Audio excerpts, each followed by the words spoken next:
I just thought I'd show you a development on my Baofeng AD20, the mystery digital radio, for which I couldn't find any software. Well, I managed to find some software. Here it is on my desktop, AD20. Let's open it up. And I'll see if I can put it to English. And here is the software, AD20. So when you download the software, it comes with a kind of sample CPS file. There it is. So we need to open that. And now we'll be able to see the basic configuration for the AD20. Let's look at device information. And there it is. We've got a firmware version on a timestamp. No, this hasn't come from the radio. This is from the CPS. It's the device information. Basic configuration. So we've got, we can give the radio a name. We can give it an ID. I'll try and put my DMR ID in there. See if that will work. You'll see why in a moment. We can set a password. We can change the squelch, Vox level, enable Vox or disable Vox, timeout, timer. Usual kind of stuff here, nothing particularly unusual. I think we'll disable companding. So we've got denoise, APO. I think we'll leave those alone. Let's go to the key and voice tab. We can enable a key lock. We can vary earphone levels. I'm not sure what our VA level is, but we can change that in a tone level. We've got various tones here that we can enable and disable. Okay, and let's go to the UI setting tab here. Language English, backlight time, we can increase or decrease there. We can have a channel display as a number, name or frequency. Enabling, disable the LED, standby light display, intro screen. Okay, so that's the basic configs. I'll just nip down to DMR settings here. Interesting, it says DMR. I don't think this radio is DMR, but let's have a look at DMR settings. Hold time, active wait, active resend, message format. None of those seem particularly relevant. Let's have a look at the channel information.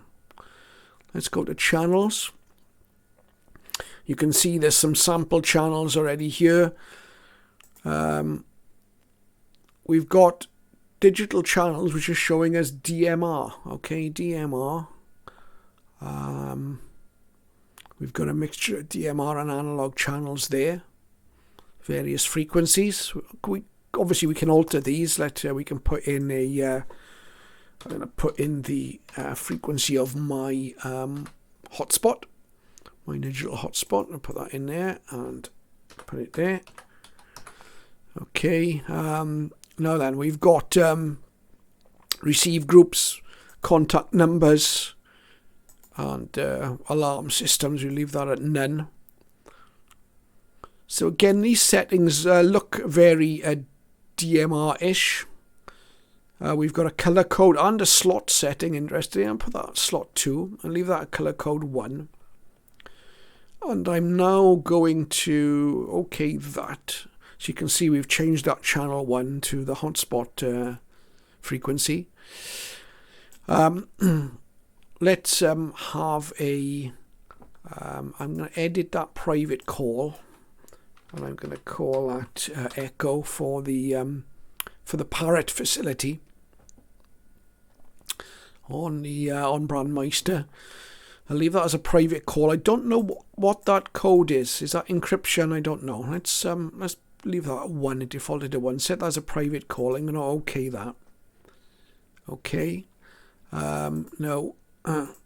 I need to edit that again because what I've done wrong there. The code, I'm wondering, is the code then the actual contact number? Let's put that in. Let's try that. Okay. Okay, that's it. That's what the code is. That's the code. Right, that makes sense. So that's the code. Let's have a gander at the zones.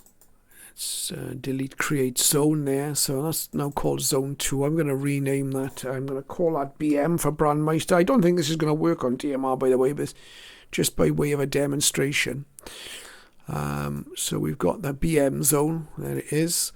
And I'm going to put in, hopefully, oh, it's already there. 439300.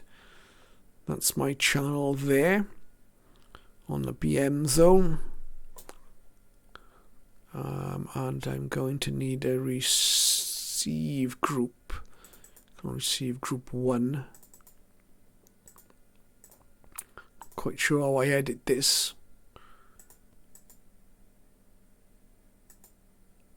Let's delete those then.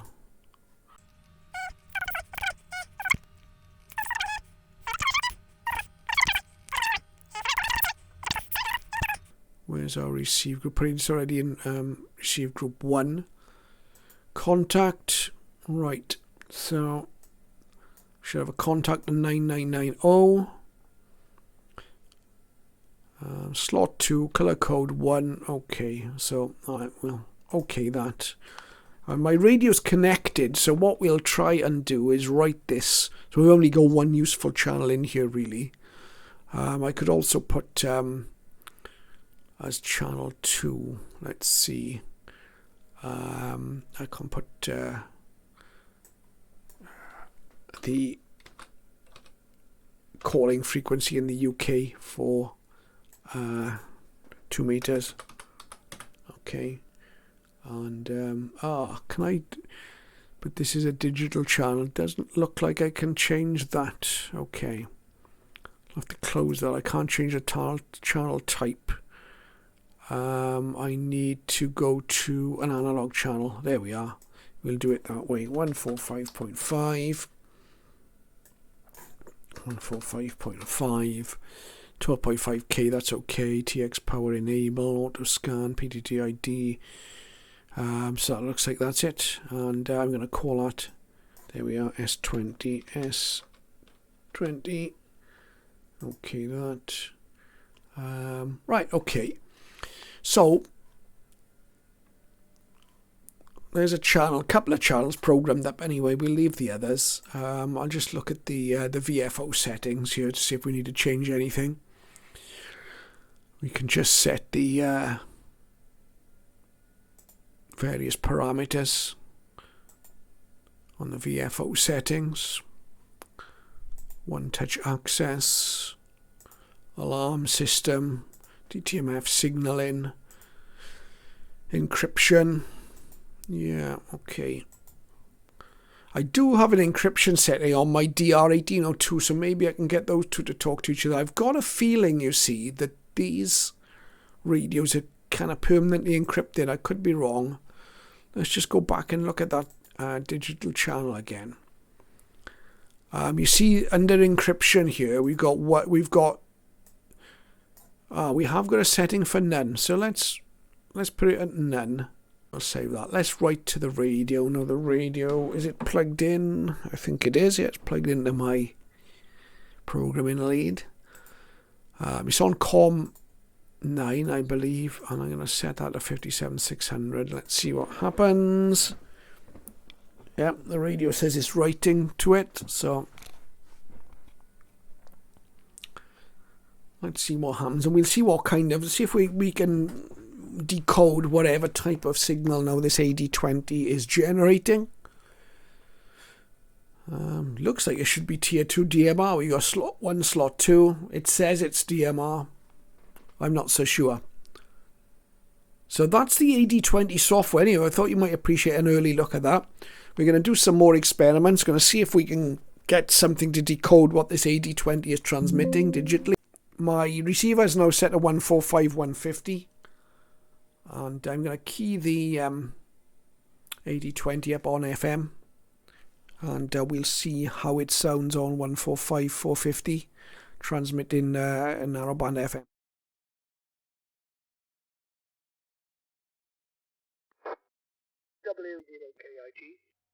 GW0KIG, test 1 2, 1 2 test.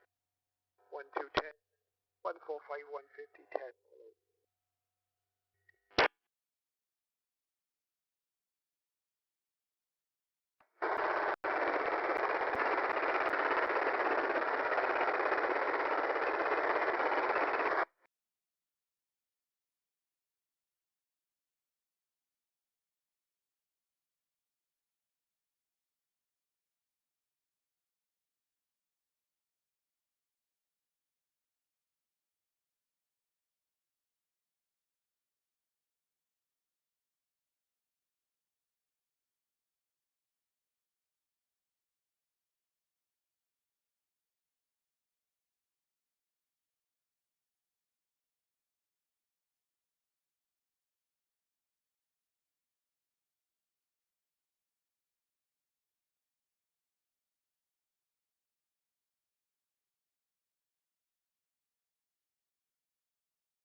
So there it is, the Baofeng AD20, possibly one of the worst handhelds I've ever encountered, to be honest.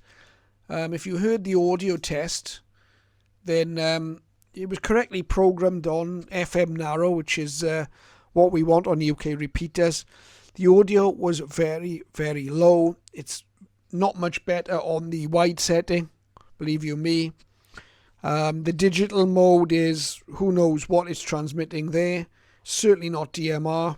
If you want to speak to anyone digitally, then you're going to need to buy 2 of these. Probably, from that point of view, quite good, because nobody's going to be able to decode whatever you're transmitting, but nobody will know what you're transmitting.